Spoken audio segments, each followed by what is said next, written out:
Takže v dnešnom videu vám ukážem nové kúzlo. Toto kúzlo som nazval podľa seba a nazval som ho 4SA.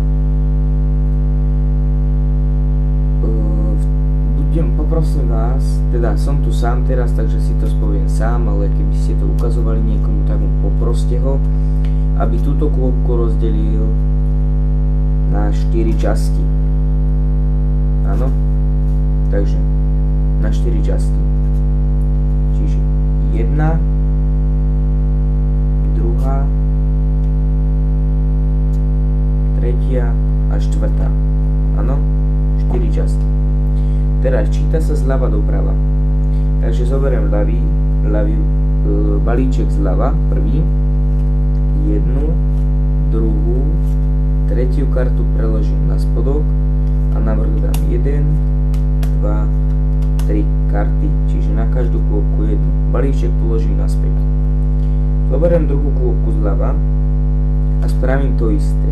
1, 2, 3 a 1, 2, 3. Áno. Zoberiem tretí balíček, spravím to isté. 1, 2, 3 a 1, 2, 3. Zoberiem štvrtý balíček a spravím to isté. 1, 2, 3 a 1, 2, 3. Uložím ho naspäť. Teraz neviete, o čo sa jedná, ale za chvíľku pochopíte. Teraz vám otočím prvé 4 karty.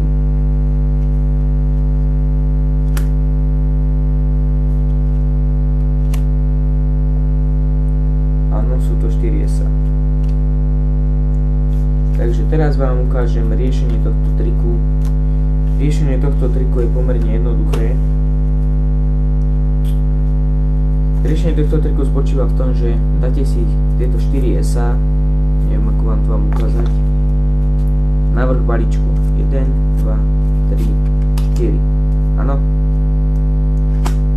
Teraz poprosíte diváka, aby vám rozdelil kôpku na 4 časti.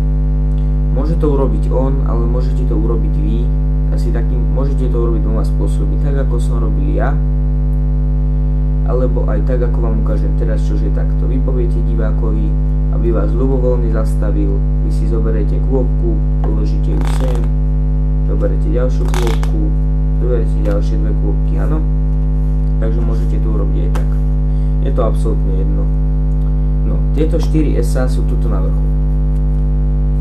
Vy to nejako poviete divákovi, ako chcete, vyberiem si teraz tento spôsob, on mi povie stop, je to absolútne ľubovoľné. Zoberieme prvú kôpku, ale upozornenie je, že ukradám zľava doprava. Druhú kôpku, tretiu kôpku a štvrtú kôpku. Áno? Teraz zoberiem prvú kôpku, preložím 1, 2, 3 karty na spodok, sú to ľubovoľné karty a 1, 2, 3 karty na vrch. To isté spravím z tejto, áno.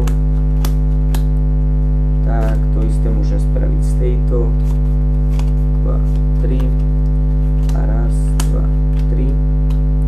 No a teraz ide o to, že keď som to spravil s týmito 3 kôpkami, tak mám tu prvé 3 vrchné karty, ľubovoľné, ale tu nás sú tie 4 SA. 3 karty ľubovoľné a 4 SA. Teraz tieto 3 karty si, ako to bolo, dám na tie 4 SA a ideme 1, 2, 3 na spodok a 1, 2, 3 na vrch. A teraz viem, že vrchné karty sú 4 SA. Je to jednoduchý trik pre kúzelníka, teda toho, čo vykonáva tento trik, ale je veľmi efektívny pre toho, čo ten trik pozerá.